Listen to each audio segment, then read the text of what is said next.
রাধে রাধে বন্ধুরা, কেমন আছেন সবাই? আশা করছি সবাই খুব ভালো আছেন আর আমরাও সবাই খুব ভালো আছি। তো আজ আমার বড় ছেলে লাড্ডুর জন্মদিন, তাই আমার মেয়ে সকাল সকাল ঘুম থেকে উঠেই ভাইকে ঘুম থেকে তুলে জন্মদিনের শুভেচ্ছা জানিয়ে তাদের সেবা লাগিয়ে দিয়েছিল। আর এখন বাজে ওই বেলা 10টা মতো। তো এখন দুপুরের ভোগের আয়োজন করব আমি। তো গাছ থেকে আমি দুটো ফুল তুলে এনেছি, এখন ওদের স্নান সেরে নেব, কারণ সকালবেলা আমার মেয়ে ওদেরকে স্নান করায়নি। একে একে আমি তিনজনকে স্নান করাবো, তারপর আমি দুপুরের ভোগের আয়োজন করব। তো আমার বাড়িতে তো 3টে গোপাল আছে, তোমরা সবাই জানো, তাই হাতে একটু সময় নিয়েই ওদেরকে স্নানটা করাতে হয়। যেহেতু ভিডিওটা অনেকটা বড় হয়ে যাচ্ছিল, তাই আমি যতটা পেরেছি ছোট করে ভিডিওটা বানিয়েছি। তো আজকে হলো এর জন্মদিন। তো এই হলো আমার লাড্ডু গোপাল। দেখতে দেখতে আজ লাড্ডুর 5 বছর পূর্ণ হয়ে গেল। আজ থেকে ঠিক 5 বছর আগে ঠিক এই দিনেই কিন্তু লাড্ডুর প্রাণ প্রতিষ্ঠা করা হয়েছিল। তো সেই থেকেই কিন্তু আমি ওর এই ডেটটা ধরেই জন্মদিন পালন করি।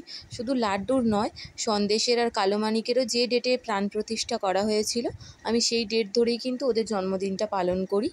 প্রত্যেক বছরেই কিন্তু ছোটোখাটো করে আমি ওদের জন্মদিনগুলো পালন করি।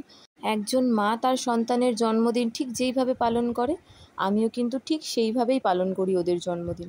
ওদের জন্মদিনে আমি আলাদা করে কোনো পুজো পার্বণ কিছুই করি না, শুধু ওদের জন্য একটু নতুন জামা কাপড় কিনে আনি আর ওদের জন্য একটু রান্নাবান্না করি, ব্যাস।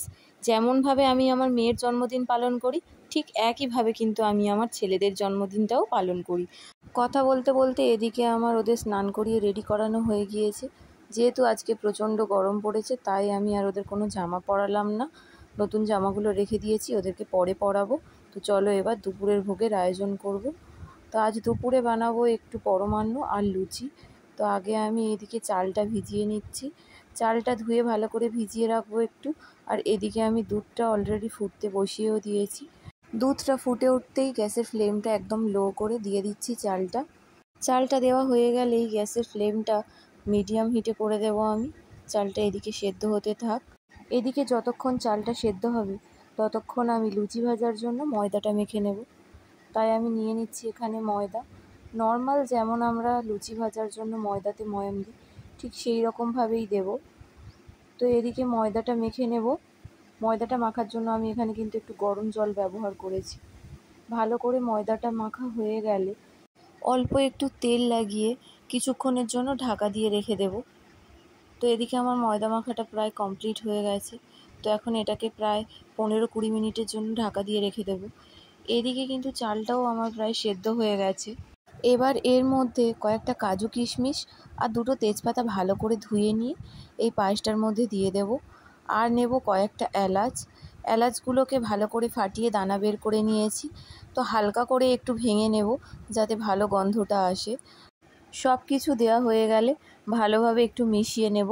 আর এরপরে দেব কিন্তু চিনিটা।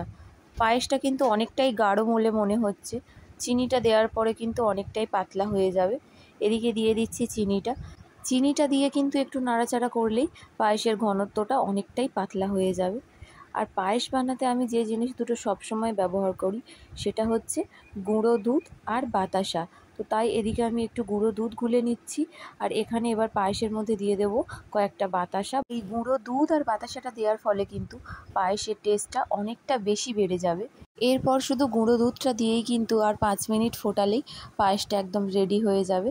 এদিকে দিয়ে দিয়েছি আমি গুঁড়ো দুধটা, আর 5 মিনিট ফুটলেই কিন্তু আমি গ্যাসটা বন্ধ করে দেব। হয়ে গেছে এদিকে পায়েসটা। এবার ভেজে নেব ঝটপট করে কয়েকটা লুচি। পায়েসটা বানাতে গিয়েই কিন্তু অনেকটা সময় চলে গেছে, আর এখন বাজে প্রায় 12টা। আমার গোপালদের সেবা দেওয়ার সময়ও হয়ে গিয়েছে, তাই আগে ঝটপট করে কয়েকটা লুচি ভেজে নেব। আর বাকি যে ময়দা মাখাটুকু থাকবে, ওটুকু দিয়ে সন্ধ্যাবেলা আবার লুচি ভেজে ওদের আমি সেবা দেব। তো আগে ঝটপট করে ওদের জন্য 4টে লুচি ভেজে নিচ্ছি। এই 4টে লুচি দিয়ে আর পায়েস দিয়েই কিন্তু আজকে দুপুরের সেবাটা আমি দেব। ঘড়িতে একবার টাইমটা দেখার পরেই কিন্তু আমি খুব স্পিডে হাত চালিয়েছি, কারণ 12টা থেকে 12:30টার মধ্যেই কিন্তু ওদের সেবাটা কমপ্লিট করতে হবে। তো তাই জন্য আমি এখানে খুব তাড়াতাড়ি করে লুচি 4টে ভেজে নিচ্ছি। ভাজা হয়ে গেলেই আমি আগে চলে যাব ঠাকুর ঘরে, গিয়ে ওদের সেবা লাগিয়ে দেব। এদিকে কথা বলতে বলতে আমার লুচি ভাজা প্রায় কমপ্লিট হয়েও গেছে। তো এক বাটি পায়েস তুলে নেব, আর বাকি পায়েসটুকুও রেখে দেব। সন্ধ্যাবেলা যখন আবার লুচি ভাজবো, তখন এই পায়েসটা দিয়ে আবার ওদের সেবা দেব। বাকি আর যা যা কিছু আছে সমস্ত কিছু দিয়ে সন্ধ্যাবেলা সেবা দেব। এদিকে ভোগের থালা আমার রেডি করা হয়ে গিয়েছে, তো চলে যাব মন্দিরে। মন্দিরে চলে এসেছি, আগে ওদের আসনগুলো পেতে নিচ্ছি ভালো করে।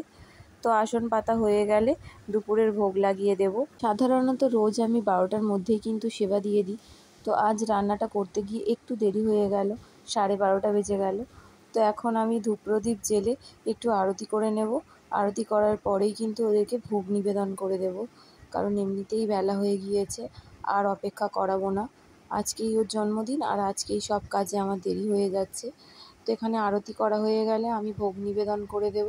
84 লক্ষ যোনি অতিক্রম করার পর তবেই হয় মানুষ জন্ম, আর ভগবানের নাম ছাড়া এই মানুষ জন্মটাই বৃথা। তাই এই জীবনে যদি তুমি ভগবানের নাম করার, ভগবানকে সেবা করার সুযোগ পাও, তাহলে সেই সৌভাগ্য এবং সুযোগ দুটোই নিঃসন্দেহে ভগবানের দান। কারণ ভগবানই চান যে তুমি তার নাম করো, তুমি তার সেবা করো, তাই তিনি তোমাকে এই সুযোগটা দিয়েছেন। অনেক পুণ্যের ফলস্বরূপ পাওয়া যায় ভগবানের নাম করার সৌভাগ্য। তাই মন ভরে ভগবানকে ডাকুন, আর প্রাণ ভরে ভগবানকে ভালোবাসুন। রাধে রাধে। ভিডিওটি তাহলে এখানেই শেষ করছি। যদি ভালো লাগে একটা লাইক করবেন, আর যদি কোনো ভুল ত্রুটি হয় তাহলে কমেন্ট করে অবশ্যই জানাবেন।